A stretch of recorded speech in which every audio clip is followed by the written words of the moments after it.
who I am and knowing my identity, knowing what's true about me from the one who made me, that can inform everything.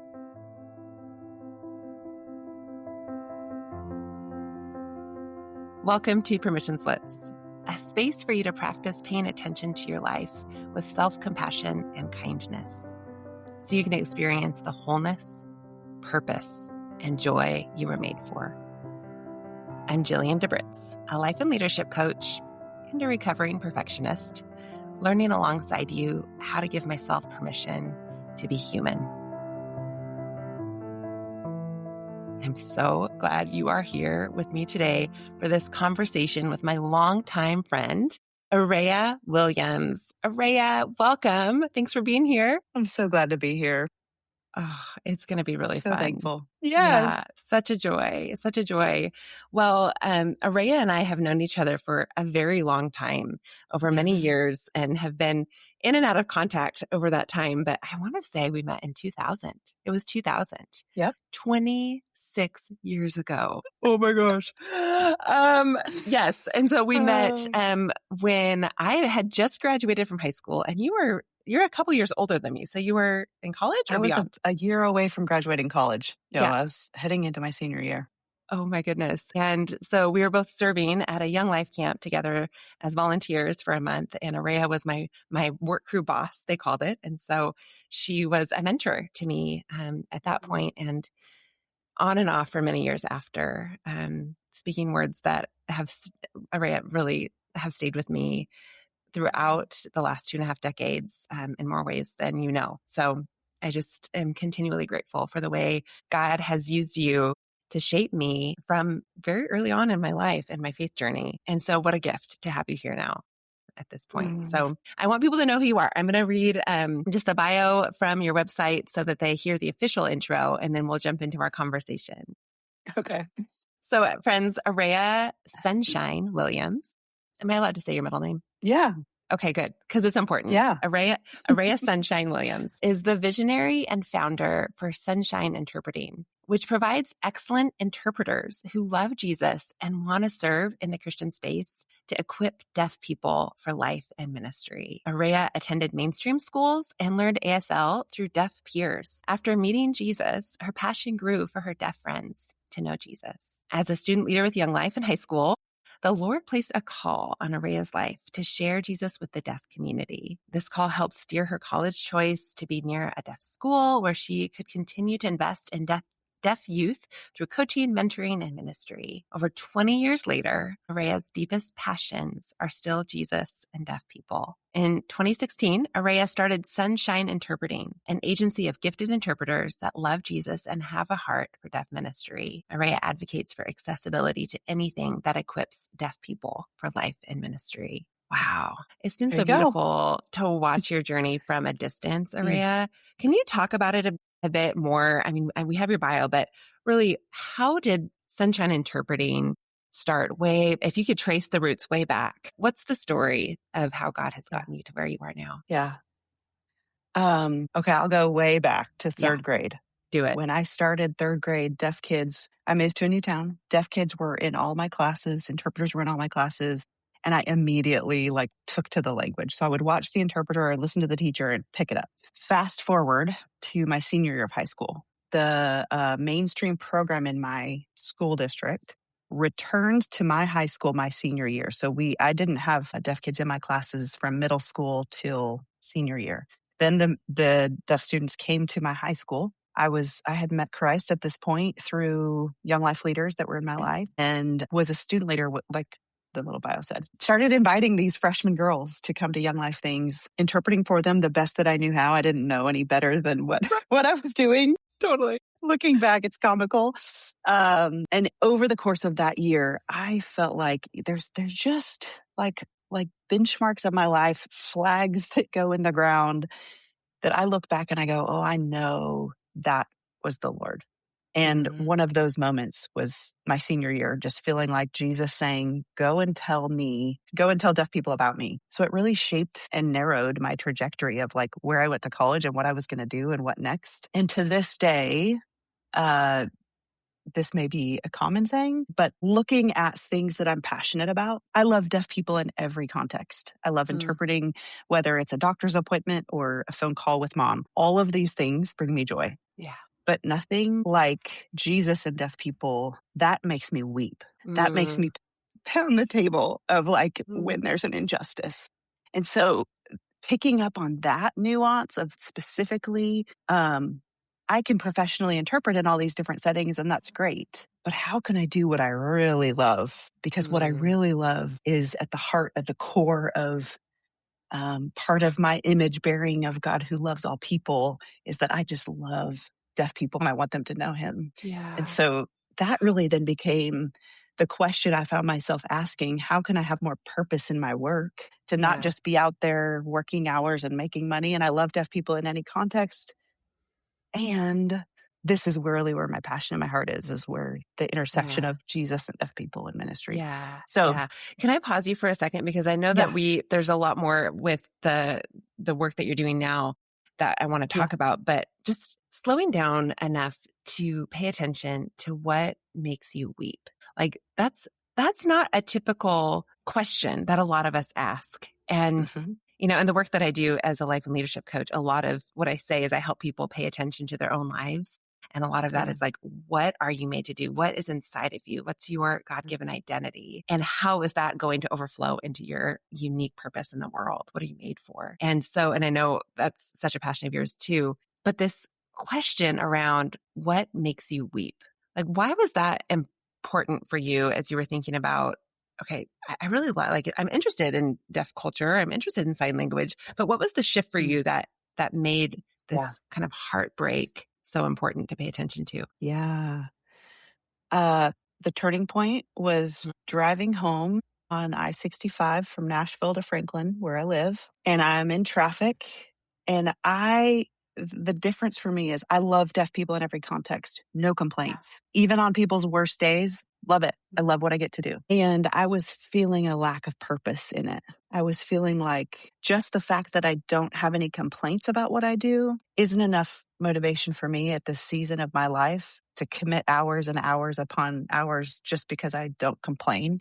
I don't have any Yeah. complaints, so that I'll just keep doing this thing. I want meaningful life. Like I want the things that matter most to how God's wired me to be how I spend my hours. Yeah. And if I get paid for it, then that would be great too. Like, you know what I mean? Totally. If I could make a living, I was the primary income for my family at this season. And I was like, well, Right. I can't just give up my work and go volunteer in all these places. But how can I find work that I love Yeah. and have purpose there? I'm so glad you said that because I think a lot of people might be listening and thinking, yeah, it would be so great if I could take my deep passion and make that my job. But that's not Mhm. necessarily doable for a lot of people. It could seem like a privileged question to ask of like, what could I do that would, pay all of the bills and make me come alive and I'd be fulfilled in every moment of every day. And I don't think that's what you're saying. That's not the reality of most of our lives, that we don't all get to spend all of our days in work that is both life-giving and purposeful and in alignment with our identity and passions. But how can we spend as many hours as possible doing the things that we're made to do if it's not our work? But I'm hearing you say, I like this mattered so much to me that I was looking for ways for my work that I'm doing for an income to also align with my purpose. So I'm just glad you said that it's not always a possibility, but if it Right. could be, wouldn't that be amazing to dream about? Yeah. Yeah. Okay. So you're in traffic. Yeah. Yeah. And I just made a mental list I just started with 3 ministries that had been significant to me personally Mm. that were not accessible to deaf people. One Mm. of them was the If Gathering. It's a women's conference that happens every year for the last 11-ish years. And so I literally just called them up and was like, I love what you're doing. What you're doing is too good to not be available to deaf people, and I can help you with that. You have a whole audience you haven't reached, so let me help you with this.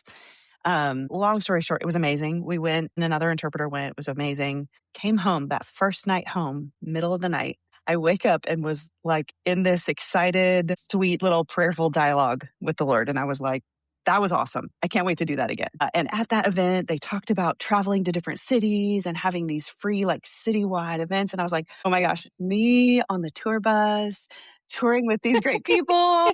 Like, I can't wait. This is awesome. And then the reality hit of you're a mom of 4 small children. Your husband Mm. does not thrive as a stay-at-home dad. This is not realistic, nor would you necessarily be the best person, because what happens when you go to this city and somebody's like, "Hey, where could I get connected to a church? Is there a church for me?" I don't know the deaf churches there. I don't know anybody to introduce you to. Like, I'm going to go home to my community, you know? So Mm.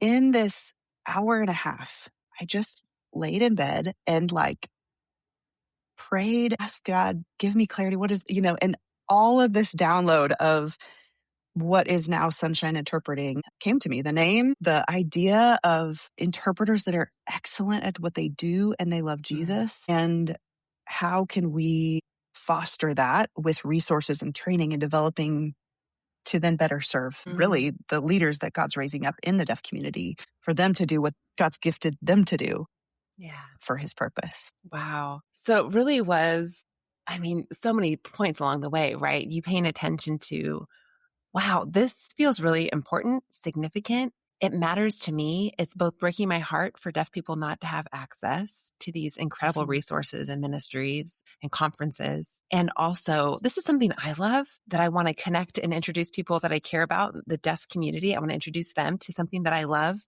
This is something that's needed, that's not currently happening. Why don't I just offer? Why don't I just offer what I have and see what happens? And so I'm just in awe of the courage that it must have taken you to make that phone call. Like I'm thinking Mhm. when you called the If Gathering to say, hey, Yeah. can I help interpret? What was that like? I remember the day. It was in October of 2015, and I literally was like a little bit breathless, and I was pacing in my bedroom, like just Yeah. window to Yeah. door, like pacing in this conversation. Yeah, and to say yes to that. And really I would also just commend from their end. I was the third person to say, "Hey, what about the deaf community?" And they felt like they were finally in a place of, you know, there was so new of a conference at the time Mhm. that they were finally at a place to say, I think we need to trust God with this. We don't know how or where or what, but this is clearly God moving, that this is the third time someone's asked, and we need to trust Him with all of these unknowns that are ahead. Wow. So I think it was a mutual, courageous Yeah.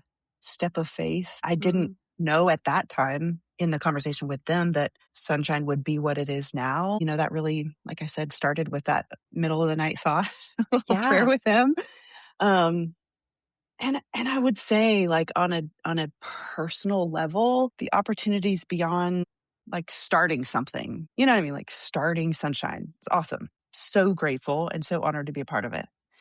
And on a different level of like me and my Mm. gifts and what I bring to the table Mm.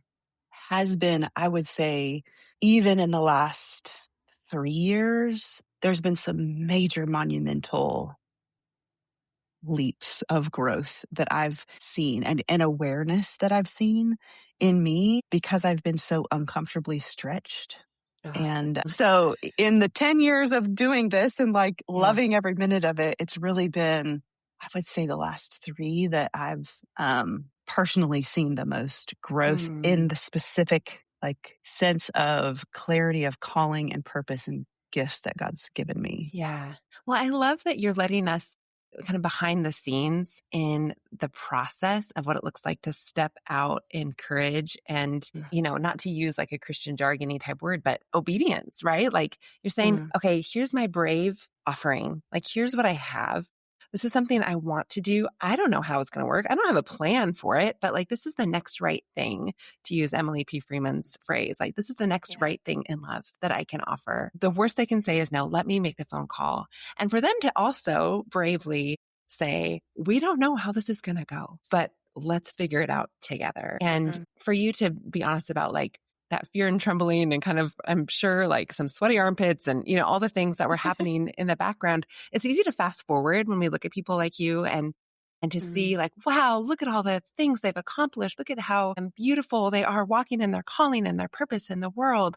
But we almost want to skip through the stretching, the uncomfortable wrestling that has to happen with our own self-doubt, with the voices that I know you and I have talked about, whispering in our ear, telling us all the reasons we shouldn't step out, all the reasons we're not Mhm. qualified. And so I guess my question for you, around this process, knowing that Mhm. the process is almost just as important, if not more, than the product of what you're actually doing now.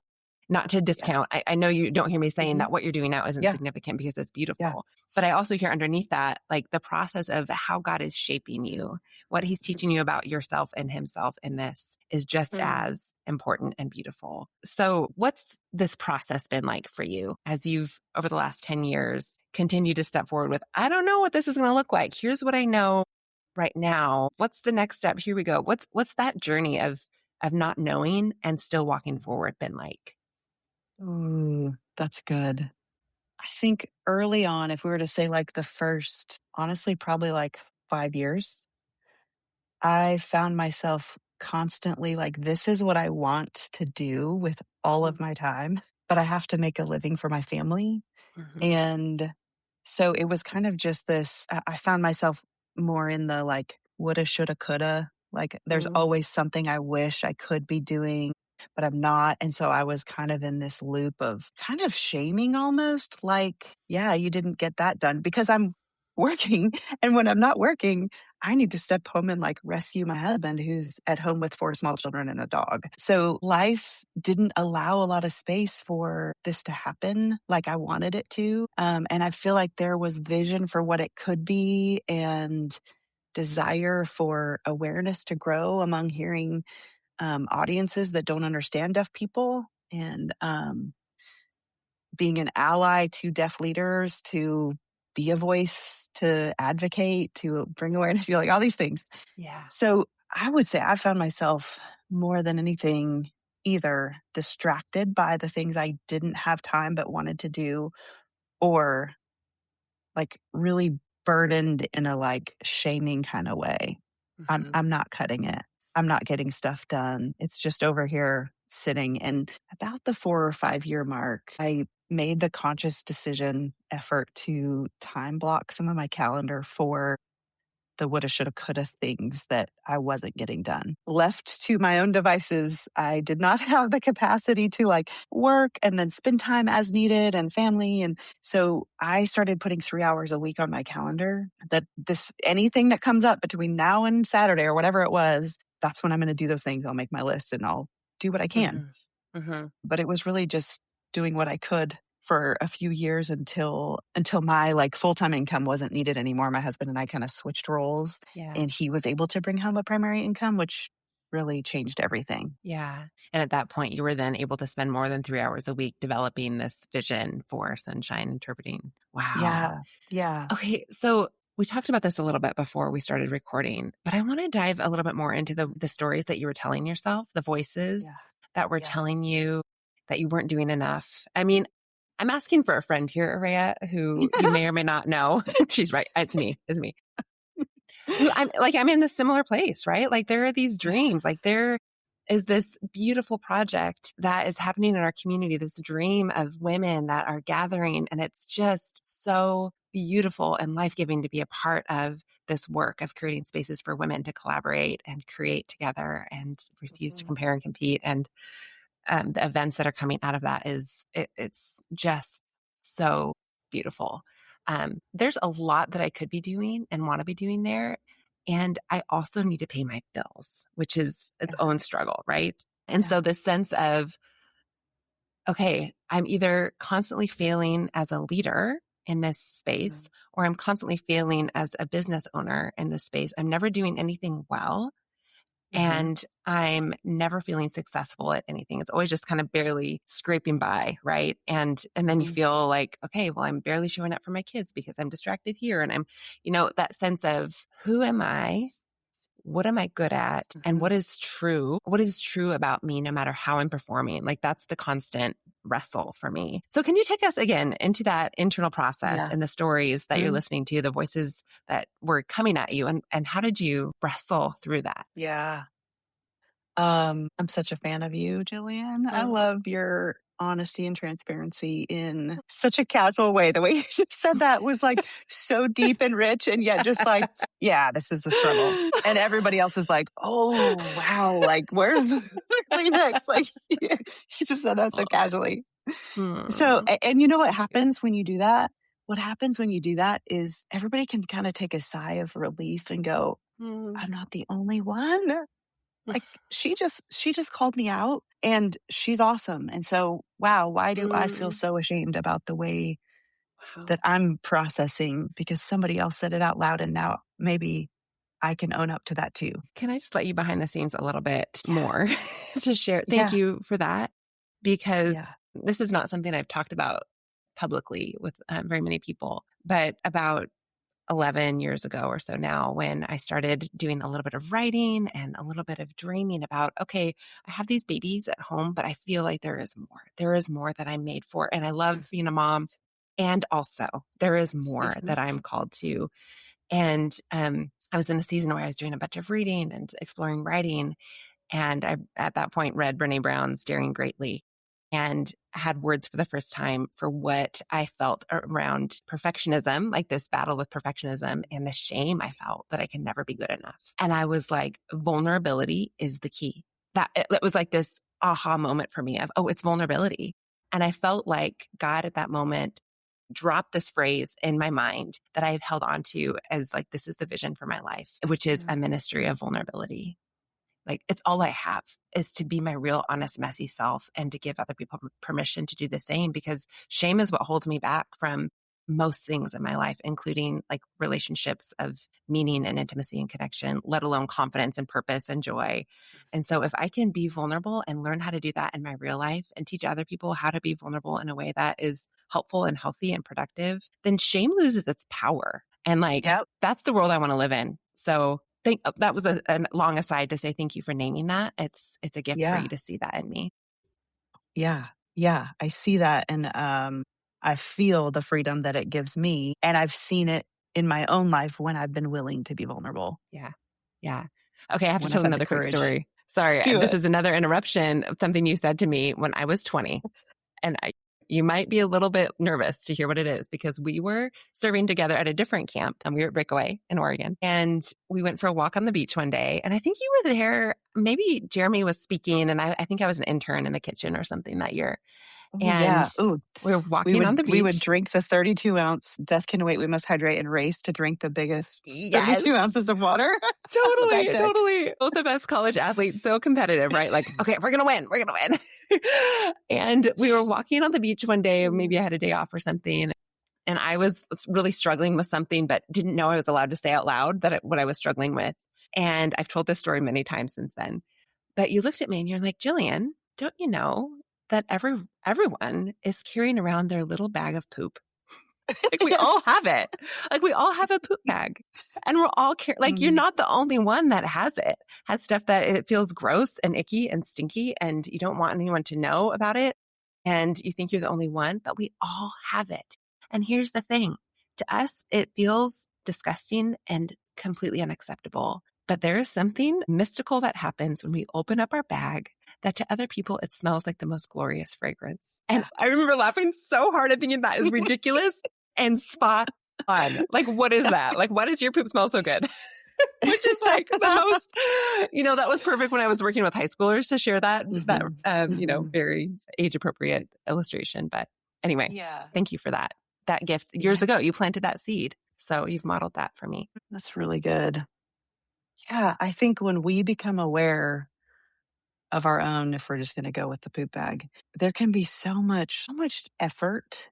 It's more effort to keep hidden the things that are hard. It's so much more effort mentally, emotionally, I would even say physically, than to just be real and this is what it is and I'm working on it Absolutely. and it's not a finished product. It may never be, and this Yeah. just is the reality. I remember time and time again seeing freedom, people opened to freedom when something has been said that is vulnerable. One Yeah. of those times was kind of recent. I was sharing about an experience that I had had interpreting internationally, but what I said was like I was saying this hard moment of like I blew it. Like I totally screwed something up and I had to recover. And it was a public, like I'm on a microphone and made a mistake. It's, nothing that was like ruining of the event, but I was devastated that Yeah. I made a mistake. You brought me all the way over here and I'm I'm not doing my job well. That's what it Yeah. felt like. And I remember somebody like on my internal team for Sunshine saying, "Oh my gosh, it feels so good to hear you say that you make mistakes." Mm. And to which I was like, wow, clearly I have not said this enough because I make a mistake every single time I work. Like Wow. I don't, I'm not the best interpreter out there. Yeah. And I know that. And I know Yeah. that I can make a mistake and be okay with it and own it. And if I am aware and distinguishing who I am and the gifts God's given me, the purpose He's given me, if I can distinguish that from the production of my work and my roles in what I do in this world, then I can make a mistake and not be wrecked. Hmm. But if I make a mistake and I'm wrecked by it, that's a flag. That's a telling of something inside that is so dependent on how good or how bad, because it can be a double-edged thing too. If I'm dependent on my work for validating me, then if I'm not the best, I'm wrecked. But what about when I am the best? How does that make my identity better? I'm living in a place of pride, which sets me apart from others, limits me to relationship because I'm not I'm not living vulnerably to be Mhm. like I'm just like you. I'm Yeah. just like you. I make a job. I make a mistake every time. Yeah. But I could be the best at what I do, and that can live out in pride that then isolates and then is Right. no good. No good. So how do we do that? Like that's the crux of it, right? Like how do we know who we are apart from what we Yeah. do, Araya? And then Yeah. how do we live in that as we walk out whatever our God-given purpose is? I mean, easy Yeah. question, just like No. throw it out there. Yeah. Give us the 3 steps, please. How do we know who we are? um, yeah. I can say my journey in particular has largely been over the last 33 years of identifying who I am and living in that and distinguishing work, role, accomplishments from my identity. A huge catalyst to this journey for me was reading this book right here, Living Yes. Fearless, Jamie I just Winship. ordered that. We said before, I'm so excited to jump into it. Yes. Yeah. The core of the message is literally what you're asking. How do we know who we Mm, are? To go to the one who made us. Because in my mother's womb, I was being knit together. My days were ordained for me, and like all these days ahead when I'm just forming. And so ask, God, I'm listening. Who do you say I am? What do you call me? Because it's not going to be what you see, and it's not yeah. going to be how good or how bad I am at anything. It's who am I? I know Yeah. I'm yours. I know I can look in the Bible and see um, like his love, his provision, his care for me. These are truths that I can see throughout the story of the full narrative of the Bible. So I know those things are true, but it's hard to know. Yeah, I'm a beloved daughter of God. Yes, this is true. But is it like personal? Have I heard that Yeah. from you? Yeah. One of my favorite analogies, and this could just lend to the fact that I'm a sports person, but I love the analogy of my daddy sitting in the stands, just cheering me on.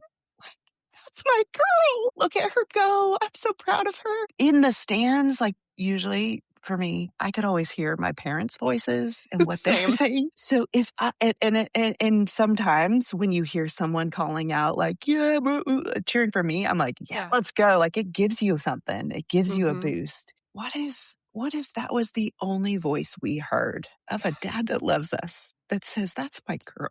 Like, I'm so proud of her. On my worst day, I can't make sense of that. Yeah. On my best day is when I think he'd be cheering, but Yeah. it's all days because Right. who I am is not shaped or informed or dependent upon what I do or the roles that I Mm. play. So I just get to be his. I just get to be just oohed and awed over. And then to listen to what do you say about me? Who do you call me? And in my time of listening, I've heard him say that you're beautiful. He calls me beautiful. And I was like, okay, what else? Like what? I mean, Yeah. But Yeah. and it was a really long time of more and more like, "Okay, Lord, what else? What else do you say? Mhm. Who else do you call me? What do you call me?" And the second thing that I've heard him say, "This is who I call you. This is what I see in you. This is how I've made you," is fearless pursuer.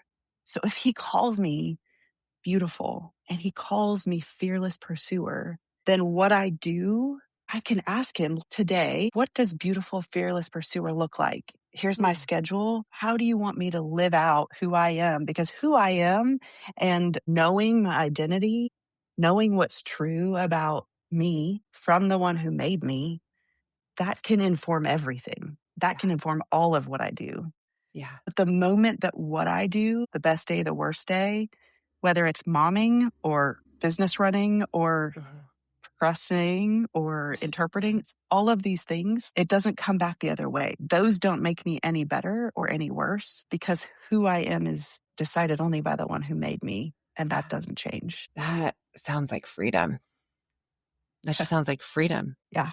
Yeah. to not have to carry this weight of pressure to do everything right or Mm. to even know what to do or how to do it. It just feels like freedom to show up as we are and be loved as we are and walk forward with what we have, freely offering ourselves in love to the people around us, knowing Mhm. because we are already loved, we are so deeply known and loved as we are. And I Mhm. appreciate that you are naming that that's true on my best days. It's easy for me to hold on to that. And also there are days where I know that, like I've heard that, but it's hard for me to remember or believe it. And I'm aware for myself of how many times I've asked God that question, like, who am I? How do you see me? Which brings up a whole nother question for some people about like, well, how do you know God's voice? Like, how do you hear his voice? Which I Yeah. would probably refer them. I haven't read the book, but I'm assuming in this Jamie Winship Living Fearless book, which I will link in the show notes, he probably talks about that. I know I've heard him speak about it a lot. But I will hear something beautiful and this, a picture will pop into my mind and it'll be encouraging and strengthening for a day. And then it's like I have amnesia and I walk away and I forget. And I'm constantly Mm. like, Lord, will you tell me again? Will you tell me again? I forgot. Or on the days that discouragement comes or shame gets loud or, we've talked about there's other voices and going back to Mhm. your early story where you were talking about the other voices that are telling you you're disqualified or who do you Mhm. think you are? And I'd love to hear more about Mhm. that process too.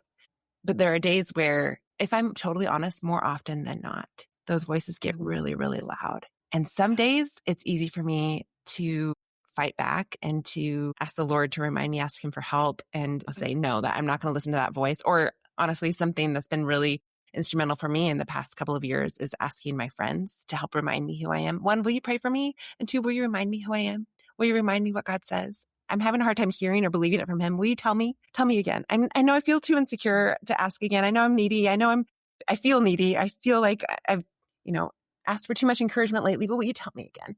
Will you tell me again who Mhm. I am? And so that's been really Mhm. helpful for me. But the shame that I often feel over needing to hear who I am again and again and again often keeps me from asking because I should know better by now. I shouldn't Right. need to be encouraged again or reminded again. So I'm wondering if you can speak to those voices, those other voices that come against us and Yeah. make us feel bad for needing to hear who we are and needing to Yeah. be reminded. What encouragement would you give?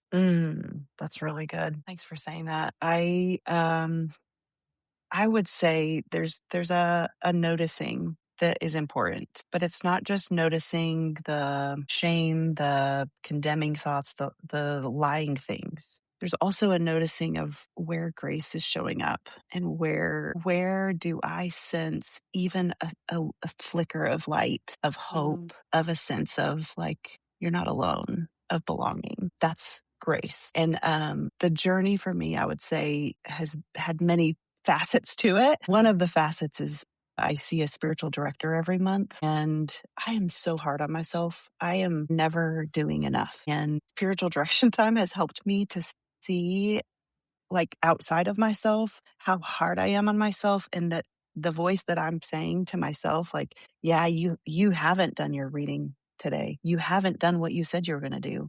You haven't worked out for 5 days. Like these Yeah. are things that I'm Mm-hmm. telling myself that I'm not cutting it. Yeah. If I could say, literally, I said this to her one time. I was like, the thing that keeps coming to my head is get your shit together. And I can't get, like, I can't, like, I just find myself saying that over and over. And she just goes, this is my director. She goes, that is so harsh. Like that is a mean voice. And in my mind, I was saying it kind of playfully, like, let's go, But when she said that, I was taken aback and I was like, oh, you're right. That's not a voice, even as playful as I play it off to be. That's not a voice of what I know of the character of God, who I have known to be good. I've known to say kind things, to be full of love and joy and peace. So, what other things am I saying to myself that don't align with his character, who he is? And how many of those am I believing and owning and walking with? So the noticing of his pursuit of me, where grace is showing up and where the lies are, were a big start for me. Yeah. Um, Which I love that you're naming how helpful it has been to have a spiritual director helping you see those things, because I'm so aware in my own life of how easy it is for me not to even notice what I'm thinking or feeling or believing about God or about myself. Like, I don't even notice until I'm brave enough to be honest with someone else who loves me and can help me hear myself, whether that's a coach or a spiritual director or dear friends, my husband. Like, I have so many people in my life who have been kind enough to help me see myself more clearly, if I can be brave enough to share what's actually going on inside. What are the actual words that I'm saying? When they come out, it's so much easier for me to see them more clearly, especially when I have a friend or someone else that's able to say, oh, that's not true. That's not very kind. That's not the way God thinks about you. So thanks for naming that sometimes the noticing has helped in relationship with others. Yeah. This time feels like such a deep gift. And I know that the people who are listening are encouraged, and I pray truly inspired to ask God for themselves, who he has made them to be, how he sees them. And before we wrap up, I'm curious if you were to give a permission slip to people who are listening, what permission slip would you want to give? oh, yes. That you have permission to hold on to only what's true, and what's not true. Allow those things to coexist without being a part of who you are, to be only an observer of the untrue things, but experiencing only what is true. That would be my permission slip in a nutshell.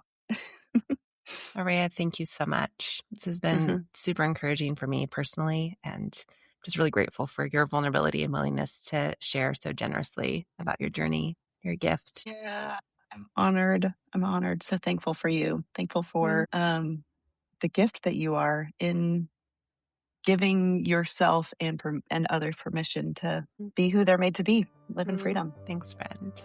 Yeah. Appreciate you. Thanks for listening to this episode of Permission Slips. I hope this conversation gives you permission to explore more of who you're created to be. And if you're looking for someone to help you explore more of your God-given identity and unique purpose in the world, that is my absolute favorite thing to do as a life and leadership coach. So you can find more information about coaching in the show notes. Remember, your life matters, and so does your unique identity and calling in the world. More than you know.